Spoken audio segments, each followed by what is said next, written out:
Shalom adik-adik, gimana kabarnya hari ini? Pasti sehat-sehat ya. Nah, kali ini kita mau puji nama Tuhan nih. Tapi walaupun kita lewat sini, kita harus tetap semangat ya untuk puji Tuhan.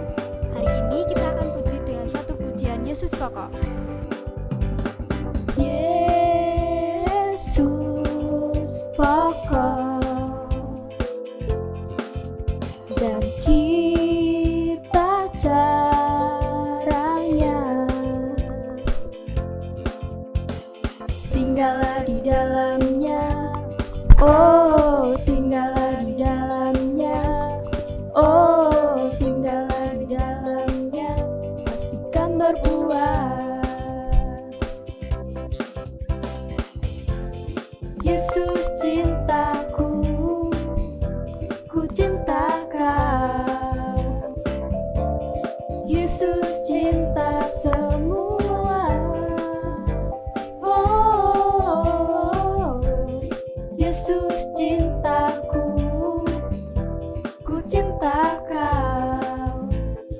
Tinggallah di dalamnya, oh tinggallah di dalamnya, oh tinggallah di dalamnya, pastikan berbuah.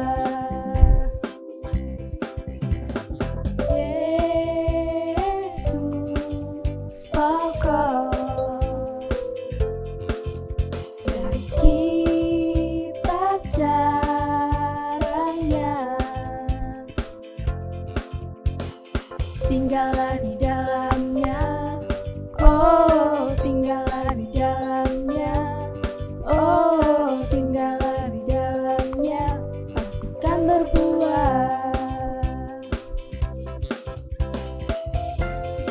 Yesus cintaku, ku cinta kau. Yesus cinta semua.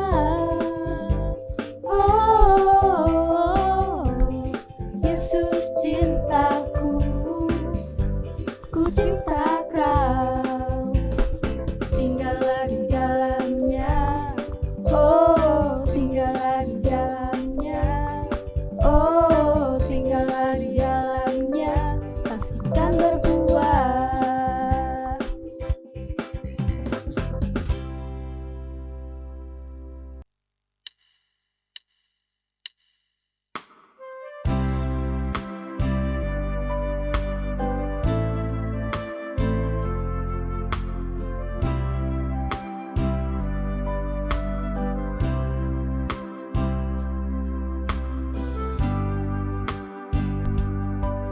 Ku mau cinta Yesus selamanya. Ku mau cinta Yesus selamanya. Meskipun badai silih berganti dalam hidupku, ku tetap cinta Yesus selamanya. Ya Aba, Bapa, ini aku anakmu, layakkanlah seluruh hidupku.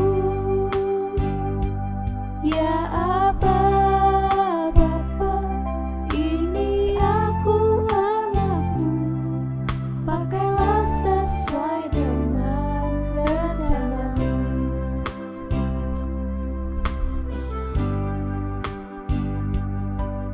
Ku mau cinta Yesus selamanya. Ku mau cinta Yesus selamanya.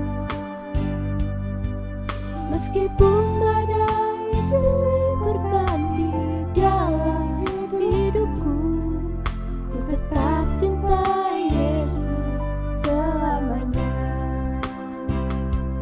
Ya Aba, Bapa, ini aku anakmu, layakkanlah seluruh hidupku. Ya Aba, Bapa,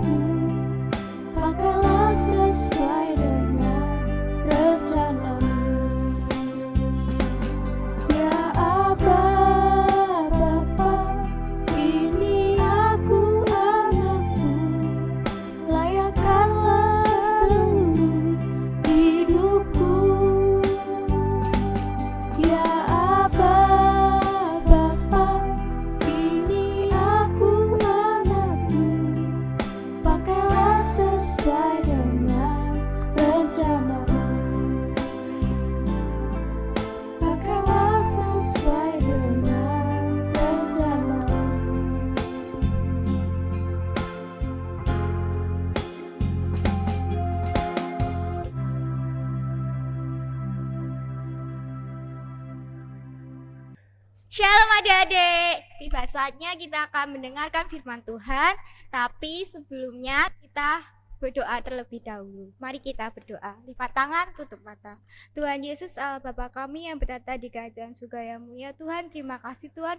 Kami sudah memuji dan memuliakan nama-Mu Tuhan. Tiba saatnya kami akan mendengarkan taburan firman-Mu Tuhan. Kiranya Kau buka hati kami Tuhan, kiranya kami mampu mengerti apa firman-Mu itu dapat tertanam di hati kami Tuhan. Terima kasih Tuhan, di dalam nama Tuhan Yesus Kristus. Haleluya, amin. Nah, kita hari ini akan mendengarkan firman Tuhan tentang Daud dan Goliat. Daud melawan Goliat. Pada awalnya itu, pada zaman dahulu itu, adik-adik, ada seorang yang bernama Daud. Nah, Daud ini merupakan anak bungsu dari 8 bersaudara. Nah, 8 bersaudara. Lah, saudara Daud itu semua itu menjadi tentara di Israel, tentara pasukan Israel. Nah, sebelumnya ayah Daud itu bernama Isai. Nah, Isai ini berasal dari Efrata, Bethlehem ya, dari suku Yehuda. Nah, tadi kan kakak-kakak Daud itu kan seorang pasukan tentara Israel ya. Nah, Daud ini berbeda dengan kakak-kakaknya karena Daud ini tubuhnya kecil, jadi dia nggak bisa jadi tentara pasukan Israel. Jadi Daud ini menjadi seorang pelayan Raja Saul. Nah, Daud ini dikenal sebagai anak yang sangat pemberani dan dia tuh selalu percaya pada Tuhan dan selalu percaya pada Tuhan bahwa Tuhan itu selalu menyertai dia, makanya dia selalu berani. Nah, pada saat itu ada seorang Goliat. Nah, Goliat ini seorang Filistin. Nah, Goliat ini nih datang ke Israel dan mencemooh Israel, kayak ngata-ngatain Israel gitu. Goliat ini menantang Israel. Nah, waktu itu Daud ini sedang mengantarkan makanan bekal untuk kakak-kakaknya. Nah, waktu Daud sampai mengantarkan bekalnya itu, dia mendengar bahwa Goliat ini mencemooh Israel. Nah, Daud ini merasa kesal kok gitu. Nah, akhirnya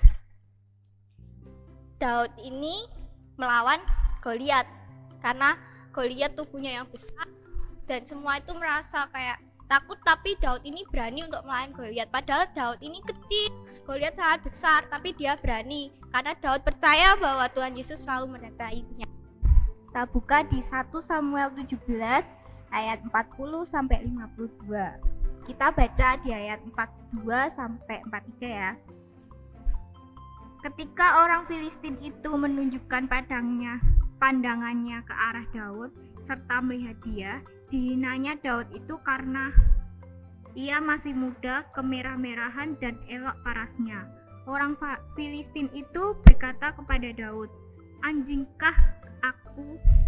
Maka engkau mendatangi aku dengan tongkat." Lalu demi para allahnya orang Filistin itu mengutuki Daud. Nah, waktu ini Goliat tuh mencemooh Daud karena Daud itu kecil dan dia itu kayak gampang banget lah dikalahin sama Goliat, wong kecil gitu loh.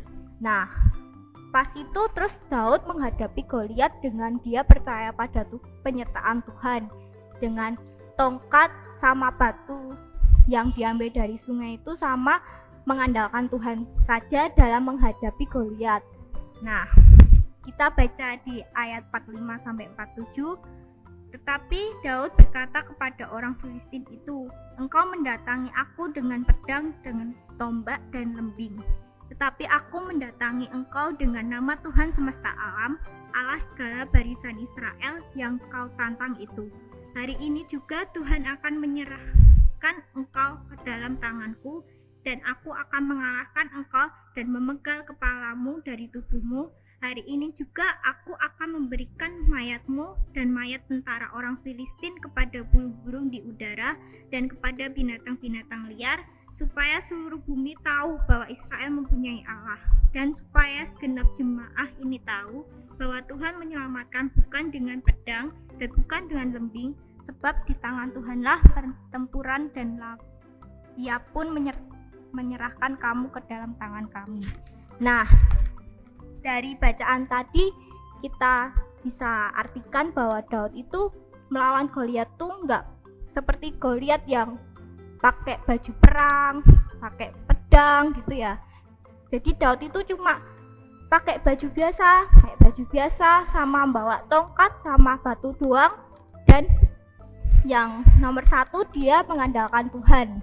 Dia tahu bahwa Tuhan selalu menyertainya, bahwa Tuhan selalu membimbingnya. Makanya dia berani untuk melawan Goliat. Nah, Daud berkelahi dengan Goliat. Daud hanya menggunakan ketapel dan batu dari kantongnya. Jadi dia itu bawa tongkat sama ketapel sama batu. Nah, pas itu Daud cuma melemparkan ketapelnya. Nah, waktu dia melemparkan ketapelnya itu terus nusuk di dahinya Goliat, sehingga Goliat terus langsung jatuh dan Goliat sudah mati karena itu batunya udah nusuk dari dahinya itu sangat dalam. Lalu Goliat itu kalah dan orang-orang yang dari Filistin itu lari karena takut, karena mereka sudah kalah, mereka lari. Nah, orang-orang Israel bersorak-sorai karena mereka menang, karena Daud selalu mengandalkan Tuhan dan Tuhan selalu menyertainya, sehingga Daud walaupun kecil, walaupun mungkin dilihat lemah, tapi dia menang melawan Goliat yang besar dan gagah. Nah, dari kisah tadi kita bisa belajar dan sifat tokoh pejuang seperti Daud, yaitu 1. Daud itu seorang yang sederhana dan taat sekali sama ayahnya. 2. Daud itu seorang pemuji dan penyembah Tuhan. Daud rajin menyembah Tuhan dengan tetapinya. 3. Daud yakin akan penyertaan Tuhan. Dan 4. Daud tidak kenal takut, dia selalu berani. 5. Daud mengasihi Tuhan. Nah, itu tadi kan kita belajar dari Daud. Sekarang kita dari kisah ini kita bisa belajar sifat-sifat Allah, yaitu 1. Tuhan selalu menyertai. 2. Tuhan memberi kemampuan. 3. Tuhan lebih kuat dari siapapun. 4. Tuhan pengasih dan menjadi sahabat kita. 5. Tuhan penyelamat kita. Hari ini kita tutup dengan doa. Mari kita berdoa, lipat tangan, tutup mata. Tuhan Yesus, Allah Bapa kami yang bertata di kerajaan surga yang mulia, Tuhan, terima kasih Tuhan atas firman-Mu pada hari ini. Tuhan, kiranya firman-Mu dapat kami tanam dalam hati kami dan berbuah. Tuhan, kiranya kami dapat menjadi pelaku firman-Mu Tuhan, yaitu seperti Daud Tuhan yang selalu berani dan selalu mengandalkan Engkau Tuhan. Terima kasih Tuhan, di dalam nama Tuhan Yesus, haleluya, amin.